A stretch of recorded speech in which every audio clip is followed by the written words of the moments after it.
শুনবো না। নতুন করে ভাত রান্না করবি, তারপর আমাকে সামনে খাবার দিবি। আমি তো ইচ্ছা করে এরকম করি নাই। এই ভাত বসায় কত কাজ করতে হয়, ডাকো ছোট বউটাকে এখান থেকে ওখানে ধরতে ধরতে আইসা দিয়ে ভাতগুলো একটু নরম হয়ে গেছে। আমি বলে তুমি আমার ভাতের মধ্যে এরকম করে চাপ দিয়ে ধরবো, আমার ঠোঁটগুলো ব্যথা করতেছে। ঠোঁটে ব্যথা হয়ে গেছে তো আমি কি করবো? রান্না করার সময় মনে থাকে না যে আমার রান্নাটা যদি নষ্ট হয়ে যায়, ভাতটা যদি যাও হয়ে যায়, তাহলে আমার বৌমা আমারে ছাড়বো না? মন কই থাকে?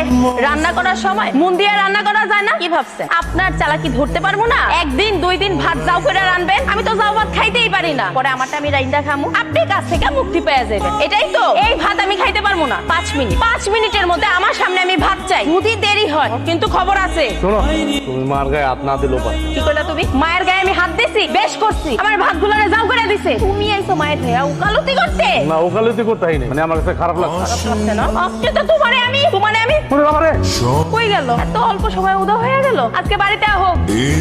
এই তুমি গাছের উপর কি করো? না আমি নিচে নামব না। নিচে নামলে তুমি আমার পিড়াইবা। মারবো না তো কি করবো? তুই তো মায়ের খাওয়ার মতো কাজ করছো। তোর সাহস তো কম না। তুই তোর মার হয়ে আমার আইছো জিগাইতে। তোর মা কি করছে তুই জানো? এতগুলা ভাত দিছে একদম যাও কইরা। এগুলো নষ্ট হইছে না? আমি তো তর্ক করি নাই, আমি খালি কইছি আমার মা একটু ভাতটা নরম করে ফেলাইছে। সে তো বুড়া মানুষ, তোকে কম দেয়, তুমি কি এই জন্য তার গায়ে হাত তুলবা? আমি তো তোমার খালি এইটাই কইছি। এইটা কইতে দেরি, তুমি আমার হাত হিলে দৌড়ান দিতে দেরি নাই। এটা যদি কেউ দেখে তাহলে কি আমার মান সম্মান থাকবো? তো আমি তোমার কাছে মাইর খাই। এই তোর সাহস তো কম না? তুই আবার আমারে জিগাইতেছ?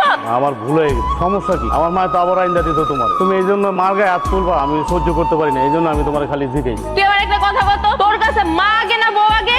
কি কইছি? কান দিয়া কথা ঢুকে নাই? আমাদের ডর তো কইতে হয়। এই বিড়বিড় করে কি কর? তোরে আমি কি জিগাইছি? তোর কাছে মা আগে না বউ আগে হেডে কো। আজকে তুই বাড়িতে আয়, তোর খবর আছে। এই যে আপনি এই সারাটা দিন কইছিলেন সারাক্ষণ টোটো কোম্পানির ম্যানেজারের মতো পুরো গ্রাম ঘুরে, কাজ নাই, কাজ করতে পারেন না? বৌমা, আমি অসল মানুষ, আমি কেমনে কাম করব? এই যে অসল কই এই তো সাইরা ফেললেন। একটু আগে আপনার বউ দিছে ভাত রানতে, পুরো যাও কইরা দিছে। এই ভাতগুলো খাওয়া যাইবো? আপনার ঘরে তো কিছু করাই যায় না, শুধু অজুহাত। আপনি একজন অসল আর ওইদিকে আপনার বউ কানা। আপনার ঘরে লইয়া আমি পড়ছি অশান্তিতে।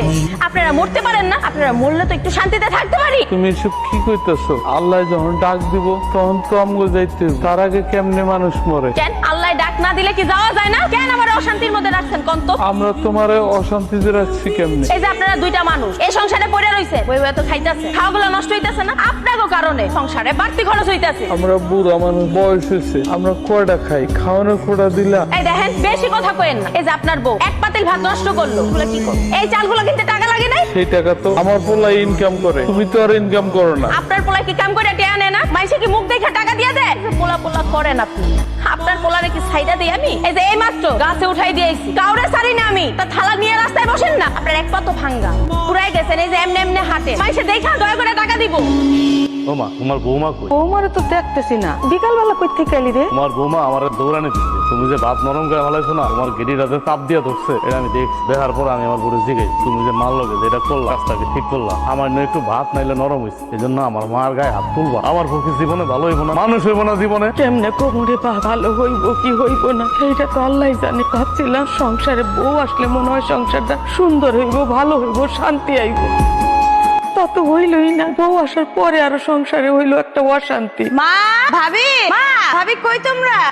তুমি কেমন আছো? ছিলাম তো এতক্ষণ ভালো। কি মনে করে আমাকে বাড়িতে আসলা তোমরা? বাপের বাড়ি কেন এসেছি? মানে বেড়াইতে এসেছি। 2-3 দিন পর পরই তো বাপের বাড়ি চলে আসো। আজকে দেখি আবার জামাই সাথে করে নিয়ে আইছো। তোমার জামাই কি কোনো কাম কাজ নাই? ও 2 দিন ছুটি পাইছে তো এলিগে কইলো যে হ্যাঁ শ্বশুর শাশুড়ি দেখবো। ভালো কথা, 2 দিনের ছুটি পাইছে তো 2 দিনের ছুটি যখন পাইছে শ্বশুর বাড়িতে কি হ্যাঁ তো থাকবো নিজের বাড়িতে, নিজের বাপ মারে দেখবো। এইটা না করে শ্বশুর শাশুড়িরে দেখবো।